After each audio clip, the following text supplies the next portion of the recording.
Hey YouTube.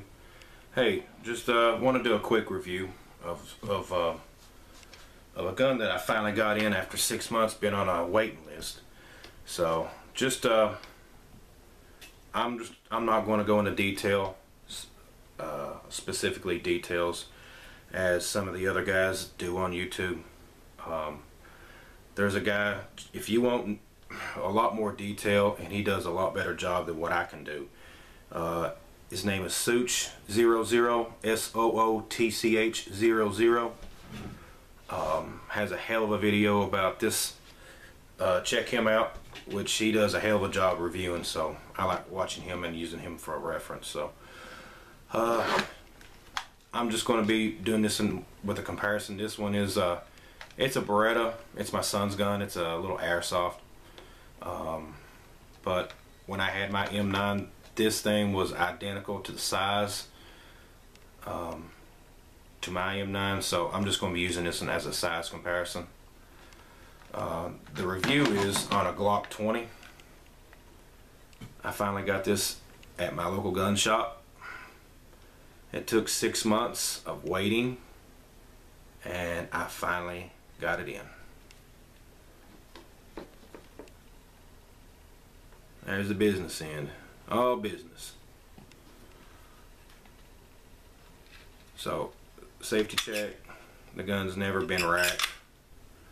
So, as you can see, it's got the Glock sights. I didn't want the night sights. I'll put some fiber optics on it, but as far as getting down to business,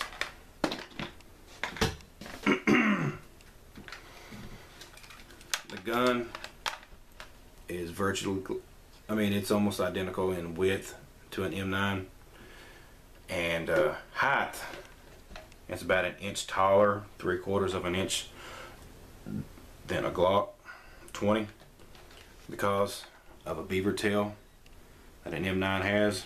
If it wasn't for the beaver tail, the gun would only be as length as the barrel. Yeah, it's orange.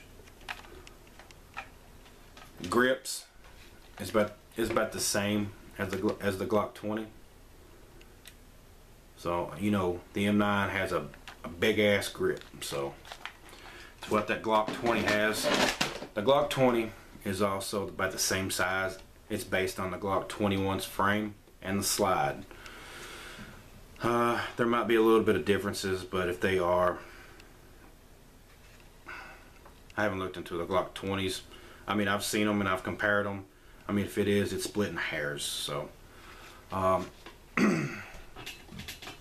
Glock 20s, you can also interchange. If 10 mils are a little bit too pricey, which they are, they're a pain in the ass on prices, you can interchange the barrels with a 40. Get a 40 barrel. I think Lone Wolf has one. I think it's the name of it. And a 357 barrel. The magazines, the 10mm is a variant of the 40 caliber. First came the 10mm, then the 40. The 10mm was used by the FBI, and one of the reasons why they don't use the 10mm anymore is because of the excess of recoil. Some of the agents couldn't handle the recoil, so they went back to the drawing board and came up with the 40 Smith & Wesson, or what I like to call the 40 short and weak. The 10mm come in two different loads. You've got the full load, which is you can shoot, I think the ballistics is 1,600 feet per second on some loads, and in around 780 foot-pounds on impact.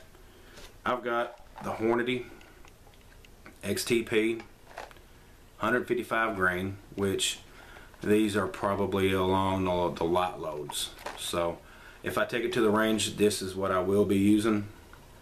Just 3 or 4 rounds, because these damn things are so expensive.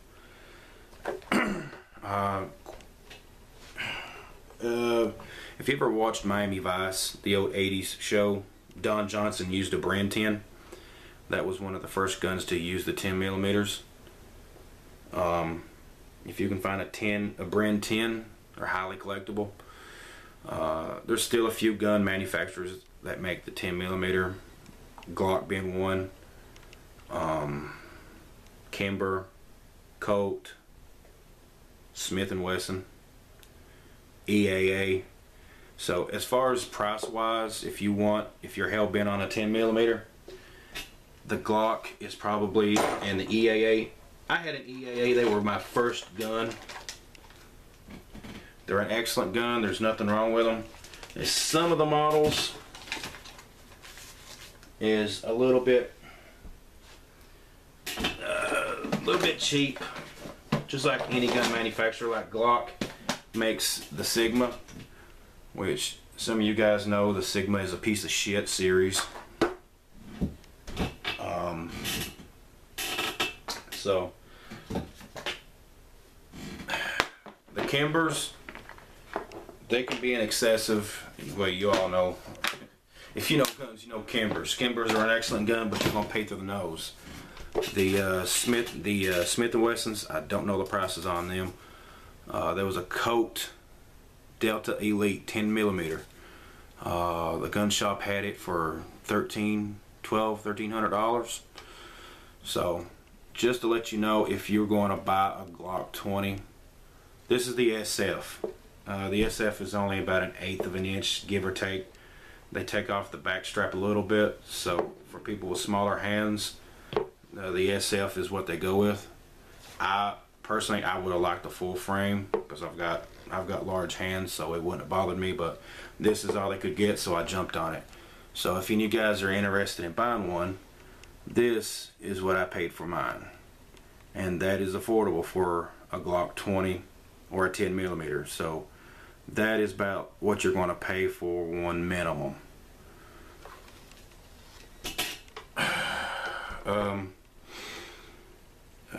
Greenland and Dutch, anytime that a lot of their officers have to go out and there's a possibility of a polar bear, they issue them the Glock 20. The 10mm has enough stopping power to bring down a polar bear, moose in some states, and in my state of Kentucky, you can actually own one of these and go whitetail hunting, or whitetail deer, I'm sorry, deer hunting with these. The 10mm is known as a flat shooting bullet. It will shoot flat as any bullet, and it will bring one down. Moose, Kodiak, what have you. I mean, the 10mm, the full load, will bring down anything. Anything in North America, shy of a rhino or elephant.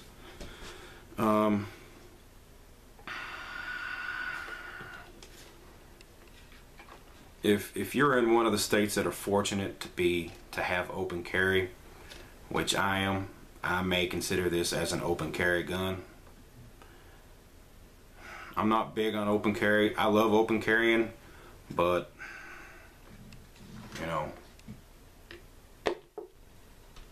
it does, if you live in some states, some people will hassle you for open carrying. I've never had the hassle. I've never been bothered open carrying. But for carry conceal, this is what I bring. This is my carry conceal, because I can easily fit that in my pocket. But overall, power wise, I mean, I do recommend a 10mm. 40s are good rounds, but if you guys are going to Alaska, I plan on going to Alaska for a trip next summer. This is what I will be carrying with me. And as for rounds, you've got 15 rounds of these babies. Damn camera. Anyway, you've got 15 rounds in the stock magazines. You replace the floor, you can probably get an extra 2 in this, so that's 17 rounds of whoop ass. Let's see. Alright guys, just leave a comment, subscribe. Anything that I didn't go over, feel free to ask, which I'm sure I know I've probably left out a lot. So I've heard a few guys leave little commentaries at the end of their videos, and my plan, or the purpose of the videos that I like shooting, is just to kind of give you guys a highlight of some information, some helpful, useful information on guns or anything that comes up. I just like I like doing this for fun. I enjoy it. So I guess the idea of my videos is to put ignorance to rest, and so I guess that's my mission: squashing ignorance one video at a time. Have a good day, guys.